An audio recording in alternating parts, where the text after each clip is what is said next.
সুরত এবং এই বৈশ্য সমাধি এরা দুজনে মিলে এই মেধা ঋষির কাছে এসেছেন।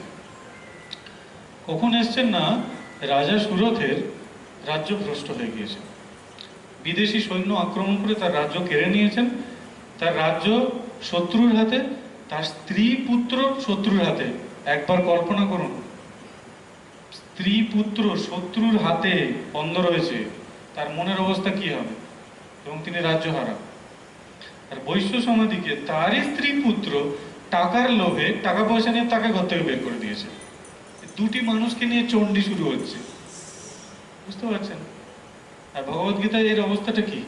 বেপথস্থ শরীরে রোম পারবো না, আমার এইরকম বিপদে তুমি ফেলেছ। তার মানে হচ্ছে সংসার যতক্ষণ না থাপ্পড় মারছে ততক্ষণ আমাদের জ্ঞান ফেরে। যখন এরকম অবস্থা, তখন কার কাছে গেলেন এরা দুজন? এই মেধা ঋষির কাছে গেলেন। কেন এটা চণ্ডীতে দেখানো হলো? গুরু ছাড়া রাস্তা দেখাবার কেউ নেই।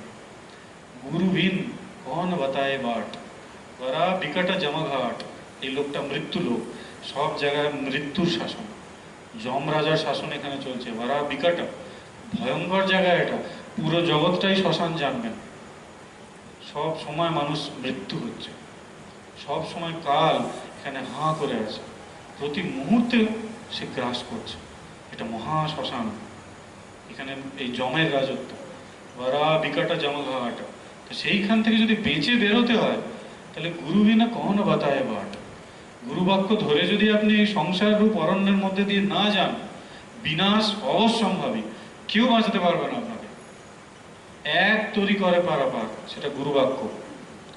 মেধা ঋষি তাকে কি বললেন, কি করতে হবে? আমাদের তো এই অবস্থা, আপনি উপদেশ করুন, কি করলে আমরা উদ্ধার পাবো? তিনি তখন বললেন, তমুপৈহি মহারাজ শরণম পরমেশ্বরীম স ঈশা প্রসন্না বরদা নৃণাম ভবতি মুক্তয়ে। ভগবান, এই রাজন, তুমি এই পরমেশ্বরী উপাসনা করো, এই জগন্মাতার শরণ গ্রহণ করো। তিনি যদি প্রসন্ন হন তাহলে তুমি মুক্তি লাভ করবে, মুক্তি লাভের অন্য কোনো পথ নেই। এই দুর্গাপূজা অত্যন্ত পবিত্র সময়, আমাদের মানে উৎসবও বটে, আবার আমরা যারা ভগবানকে চাই, ভালোবাসি, তাদের সাধনার সময়ও বটে। দুর্গা নাম জপের খুব মাহাত্ম্য আছে। আপনার দুর্গাপূজার দিন কটাতে দুর্গা নাম জপ করতে পারেন, ভালো লাগবে, আপনাদেরও আনন্দ লাগবে এবং মা দুর্গাকে স্মরণ করাও হবে। পূজা টুজা তো আমরা সবাই দিয়ে থাকি, কিন্তু দুর্গা নাম জপের মাহাত্ম্য অসীম। দুর্গা নাম জপের দ্বারা হয় না এমন কোনো কাজ নেই, জানবেন। এবং এটা আমি বিশেষ করে কেন বলছি, আমি আমার নিজের জীবনে এটা পরীক্ষা করে দেখেছি, তারপর বলছি, শুধু বই পড়ে আমি আপনাদের বলছি না। মহা বিপত্তি, এমন বড় বিপত্তি যেখান থেকে আপনার বেরোবার কোনো উপায় নেই, নিশ্চিদ্র অন্ধকার, কোনোভাবেই বেরোবার কোনো সম্ভাবনা নেই। আপনি দুর্গা নামের শরণাগত হন, দুর্গা নাম করতে শুরু করুন, প্রত্যেক দিন বিপদ কেটে যাবে, যে কোনো মনস্কামনা সিদ্ধ হবে। দুর্গা নামে সব হয়। সেই জন্য বলছি যে আপনারা যেমন ঠাকুর অ্যাসিওর করছেন, দুর্গা নাম করে বাড়ি থেকে বেরো, তোমার কোনো বিপদ হবে না। অদ্ভুত ব্যাপার, আমি উদ্বোধনে এটা পরে অবাক হয়ে গেলাম।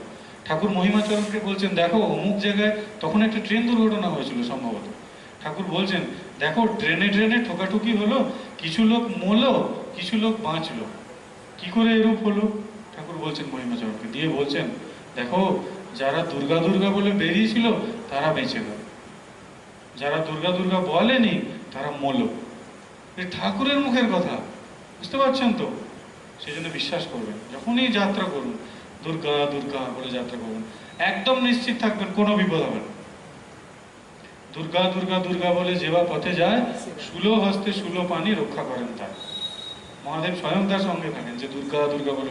এগুলো কোনো লোক দেখানো মানে লোক ভোলানো কথা নয়। আমাদের ঋষিরা না নির্লোভ ছিলেন, তারা কোনো ধান্দা নিয়ে শাস্ত্রের মধ্যে এসব কথা ঢুকিয়ে দেননি। তারা চেয়েছিলেন যে আমাদের সত্য সত্যই মঙ্গল হোক। তো সেই জন্যে মায়ের কাছে, ঠাকুরের কাছে প্রার্থনা করি, দুর্গাপূজা আমাদের সবার খুব ভালো করে কাটুক। আপনারা মা দুর্গা পুজো করুন, ঠাকুর মা স্বামীজিকে স্মরণ করুন, দুর্গা নাম জপ করুন, ঠাকুর আমাদের সবার মঙ্গল করুন। ওম असतो मा सद्गमय तमसो मा ज्योतिर्गमय मृत्योर्मा अमृतंगमय। ओम शांति शांति शांति। हरि ओम तत्सत्। श्री रामकृष्णार्पणमस्तु। रामकृष्ण शरण वचन।